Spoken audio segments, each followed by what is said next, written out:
Howdy y'all, this is Redwolf. I'm out here today at the edge of our floodwaters. I'm going to try and do a quick review for y'all. I got a couple of tools here that come up in conversation a few times. I want to get some video shot on them. The first is going to be my Ontario knife and tool, Spec-6, Spec-6 Plus. It's a 8-inch bladed foding knife that I have found has some really good bushcraft, utilitarian purposes and all that. And this is a 2Hawks. This is a 2Hawks Tomahawk. I forget the model. I got it from the Pathfinder store a couple years back. And it's really expensive. It's a really expensive hawk. I hadn't done too terrible much with it. My wife steals it as often as not because it's really lightweight. I think in total it weighs like 14 ounces or something like that. Got a 2.5 inch cutting surface on it. But I'm trying to rig me up a base camp so I can get away and all that, kind of build me a man cave out in the middle of nowhere. And I need a ridge pole. I found me a couple of good fork sticks that I'm going to run it in. I think that this sweet gum here is going to sacrifice itself and make me a real nice ridge pole. I'm going to start by getting this cut down with the Tomahawk, and I'm going to haul it out of the swamp here and get out of these mosquitoes. And I'll do some chopping with the Ontario and let y'all get a good view, and I'll get y'all some close-ups and some better information on them.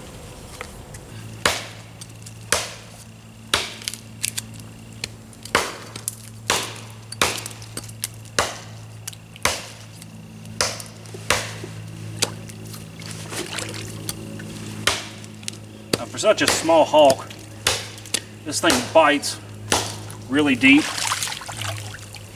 I wish I'd got one with a little bit bigger cutting surface on it. I believe it makes some with some like 3.5 up to like 4 inch cutting edges on it. And this thing holds an edge just amazingly. I think I paid $120 for mine when I got it. Poor little bastard. It's been a few years.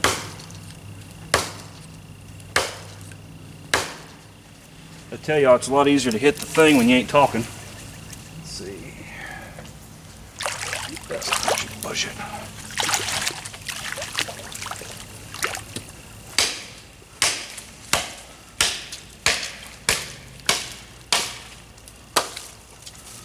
Well, now one of the reasons why I originally bought these was as part of my historical European martial arts. I got into the tomahawk and long knife from the French and Indian Revolution era, and I had a lot of trouble finding a modern knife that went with it. You know, it's really hard to get a light one, and when you do, they're big, thick, massive, front heavy Bowie style choppers, stuff like that. And a long knife is meant to be held in your offhand upside down, or ice pick grip, with the tomahawk held forward. And this really does really good. The sheath is really easy to index. It has a real thin belt loop, which normally I'm against, but I really like it in this. It moves. It moves really easy on your belt, but still has really positive retention. And it's got a snap that goes up over the handle. Show you all this. It's got a snap that comes up over the handle, and also an ambidextrous one that folds. You have to pull it back through the bottom there, but it comes over the top like that and pins to the base here. So if you want it, you know, different size, and it keeps it from sliding out, because you can also hook it upside down. It has a leg or a shoulder type lanyard thing. It's really cool. It's the sheath is also a little bit weird. It's got like a Cordura style upper on a leather back, but it's been really solid. It's actually been really good condition. I had this fall out of my bug out bag during the flood one of the nights we were out here, and it fell in the water and stayed in the water overnight. I had a little bit of rusting on the blade, but everything dried out fine. It was just in great condition so far. It's held up really good, and I'm gonna get this thing drug out and I'll do a little bit more talking on it. So I figure I got enough log down there. I probably got a good 12 feet or so left. So I pulled me up a piece of driftwood here. I'm gonna try and cut through this while the man's over there get me.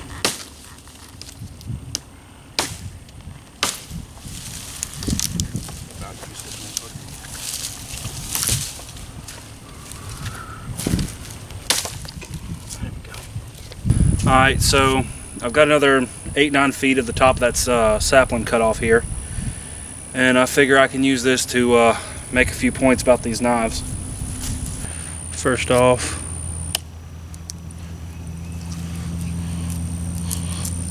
wow, I didn't actually need a baton for that.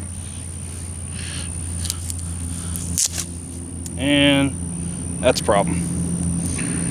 Yep. Now these kind of things are pretty normal.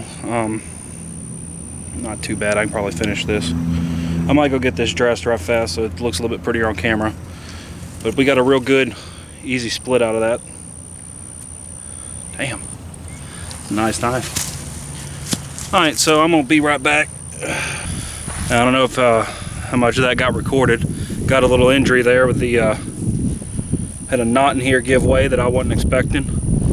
And made the knife kick out a little bit and cut me. I went ahead and got that. Wasn't too bad. I got it bandaged up though for y'all's sake. Alright, with that in mind, let me bring this back in.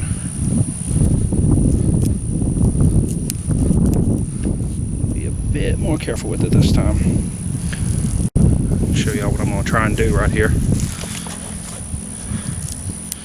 Just going to work it, pry it a little bit and work it. Pry it a little bit and work it. Gives me a bit more control of it than just hammering it through, which is what I did last time. But I've encountered a real heavy knot right here. I may have to hit it with the baton I brought over. We'll see in just a second.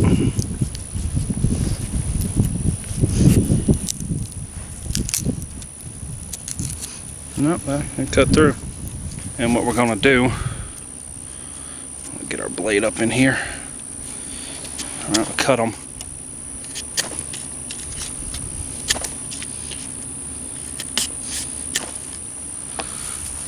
Scoot back, make sure y'all can see what I'm doing. You're basically going to make a couple of barbs in here, and I'll show you how to do that in a second. Wiggle that in so that it cuts through the wood fibers to the degree I want. And just push it back up. Just pops out and chunk like that.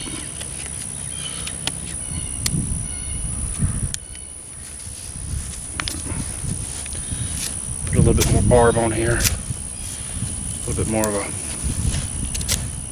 spear tip in case I hit a big fish or something and need to actually drive it home. I told you, as I was showing you earlier, you might not have, I've done earlier, it is really good for like delimbing these things. Just little taps. I got that, you know, that angle, and just kind of wrist flick it, and they just fly off of there. You know, you can see this gets, got this stick here, and it starts at about number 2 pencil thickness and works its way down to about the size of a quarter. I'm just going to take this and I'm going to hit it, and we're going to see how far down we can walk it. I'm going to hold it probably about 3 foot down, something like that. And we're just going to see how far we can walk it with this.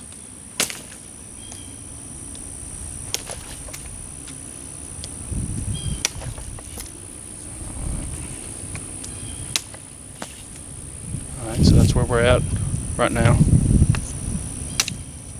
These little limbs in the way. Let me tell you, man, this thing's just full of water.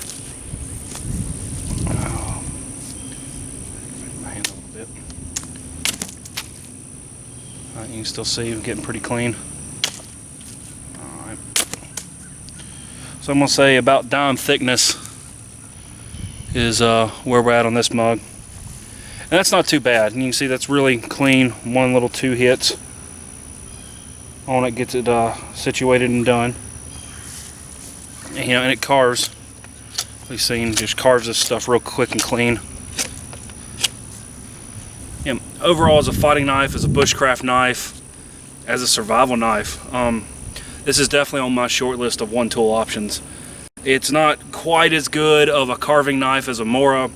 It's not quite as good of a chopper as a larger Bowie or a 12-14 inch machete or something like that. But it definitely leaves a lot of my other knives in the size category just in the dust. But I'll try and get y'all some footage sometime soon of some of these on some hardwood. My experience is that it doesn't really make much of a difference over this with these, but I'll try and get some of that just for the sake of journalistic honesty. This is Redwolf. I'll catch y'all again soon with another one of these videos. If y'all have something in particular y'all want to see, let me know. Keep up the good fight.